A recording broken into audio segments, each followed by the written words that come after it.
অনেক দিন আগের কথা। সালাম মিয়া বাজার থেকে বাড়ি ফিরছে, সাথে বাজারের ব্যাগটা হাতে। বাজার থেকে বাড়ি ফিরতে খানিকটা সন্ধ্যা হয়ে যায়। এমন সময় আকাশ কালো মেঘ করে বৃষ্টি শুরু হয়। মাঝে মাঝে আবার আকাশে বিদ্যুৎ চমকায়। কি একটা মুশকিলে পড়লাম। বৃষ্টি আসার আর সময় পেল না, এমনিতেই সন্ধ্যা হয়ে গেল। কি যে করি, যাই ওই গাছতলাইতেই যাই, বৃষ্টি কমলে তবেই রওনা হব।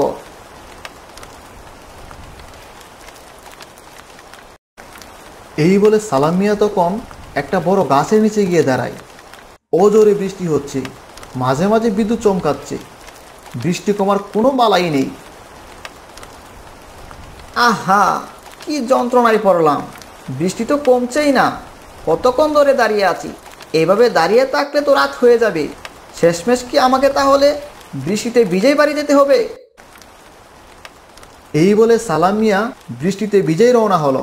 চারদিকে তখন অন্ধকার, ভালো করে কিছুই দেখা যাচ্ছে না। সালাম মিয়া তখন কিছুটা ভয় পেতে লাগলো। আশেপাশে কোনো আলো দেখা যাচ্ছে না, বাড়িঘর নেই বললেই চলে। এমন সময় কিছুটা দূরে সে একটা দোকান দেখতে পায়। দোকানে একটা বাতির আলো জ্বলছে। সালামের মনে তখন একটু স্বস্তি ফিরে এলো। সে তখন দোকানের দিকে এগিয়ে যায়। সে তখন দোকানের সামনে গিয়ে দাঁড়ায়। দোকানদার ছাড়া আর কেউ নেই। দোকানে তেমন মালামাল নেই, শুধু ছায়ের কেটলি নিচে আগুন জ্বলছে। কি মশাই, এত রাতে কোথায় যাচ্ছেন? আমার দোকান থেকে এক কাপ চা খেয়ে যান। বৃষ্টির দিনে চা খেলে শরীর গরম হবে। হ্যাঁ, আপনি ঠিক বলেছেন। বৃষ্টিতে ভিজে শরীর খুব ঠান্ডা লাগছে। এক কাপ চা খেলে বোধ হয় শরীরটা একটু গরম হবে। সালাম মিয়া তখন হাত বাড়িয়ে চা নেয় এবং চা খেতে শুরু করে। এমন সময় দোকানদার বলতে লাগলো, কি মশাই, রাত তো হয়ে গেছে অনেক, তো কোথায় যাবেন বললেন না তো? এই তো আমার বাড়ির সামনেই পলাশপুর। পলাশপুর দক্ষিণ পাড়াতেই থাকি। পলাশপুর? ও ভাই, এ তো অনেক দূর। এখান থেকে আরো 10 কিলো। সামনে নদী আছে, নদী পার হলেই তারপর যেতে হবে। কি বলেন এইসব? আমি নদী কেন পার হব? পলাশপুর তো যেতে কোনো নদী পার হওয়া লাগে না। আপনি মনে হয় ভুল বলতেছেন। এই যে ভাই, আপনি মনে হয় রাস্তা ভুল করে চলে আসছেন। এটা হচ্ছে পিরোজপুর, আর পিরোজপুর নদী পার হলেই পড়বে পলাশপুর।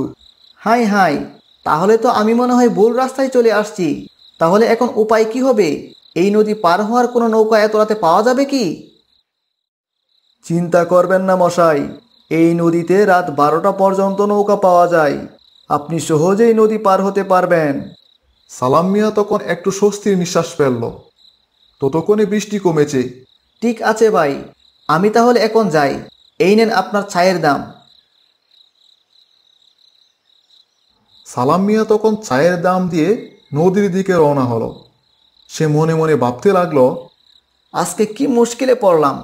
এই রাস্তাটা যে কখন ভুল করে ফেললাম বুঝতেই পারিনি। আর এখন আবার নদী পার হতে হবে। এত রাতে নদী পের হতে তো আমার খুব ভয় হচ্ছে। যাই, তাড়াতাড়ি যাই। সালাম মিয়া তখন নদীর পাড়ে চলে আসে। নদীর পাড়ে এসে দেখে ঘাটে শুধু একটা নৌকা বাঁধা আছে, এছাড়া কোনো যাত্রী নেই। মাঝি বইতে হাতে বসে আছে। এই যে মাঝি ভাই, বলছিলাম নদীর ওই পারে যাবে নাকি? আরে মশাই, যাওয়ার জন্যই তো বসে আছি। আসুন, নৌকাতে চড়ে বসুন। আমি খুব তাড়াতাড়ি ওই পারে পৌঁছে দিব। ঠিক আছে মাঝি ভাই, আমি তাহলে উঠে বসি। মাঝি তখন নৌকা চালাতে শুরু করলো। সে ধীরে ধীরে নদীর মাঝখানে নিয়ে যায়। মাঝি তখন নৌকা চালাতে শুরু করলো, আর তখন সালামকে জিজ্ঞেস করলো, এই যে মশাই, বাজারের বেগে কি আছে? এই তো বাজার করে বাড়ি ফিরছি। ব্যাগের ভিতরে একটা বড় রুই মাছ আছে। বৃষ্টির কারণে বাড়ি ফিরতে একটু দেরি হয়ে গেছে। রুই মাছ? হে হে হে হে, কতদিন হয়ে গেল রুই মাছ খাইনি। রুই মাছ খেতে খুব মন চাচ্ছে। আজকে রুই মাছ খাবো। মাঝি ভাই, আপনি এভাবে কথা বলছেন কেন? আপনি কে? আর আপনার চেহারা এমন হয়ে যাচ্ছে কেন? হে হে হে হে, ভাবছিলাম নদীর মাঝখানে এনে তোকে মেরে রক্ত খাবো, কিন্তু এইবার তুই বেঁচে গেলি।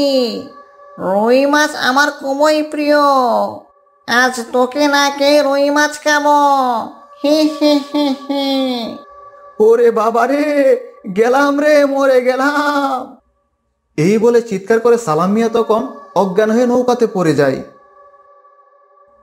ডাইনি ভূত তখন মাছ নিয়ে আকাশে উড়ে যায়। নদীর স্রোতে ভাসতে ভাসতে নৌকা এগিয়ে যায়। সালাম অজ্ঞান হয়ে পড়ে থাকে নৌকায়। চারদিকে কালো অন্ধকার, কিছুই দেখা যাচ্ছে না। পরের দিন সকালবেলা নৌকা গিয়ে ঘাটে ভিড়ল। কয়েকজন লোক সালামকে নৌকা থেকে নামিয়ে নদীর পাড়ে বসিয়ে রাখল। এমন সময় সালামের জ্ঞান ফিরল। জ্ঞান ফিরে দেখে সে নদীর পাড়ে বসে আছে। তার পাশে কয়েকজন লোক দাঁড়িয়ে আছে। একজন লোক বলতে লাগলো, কি ভাই সালাম মিয়া, রাতে বাড়ি না গিয়ে নৌকায় শুয়েছিলেন কেন? আর মাঝি কোথায় গেল?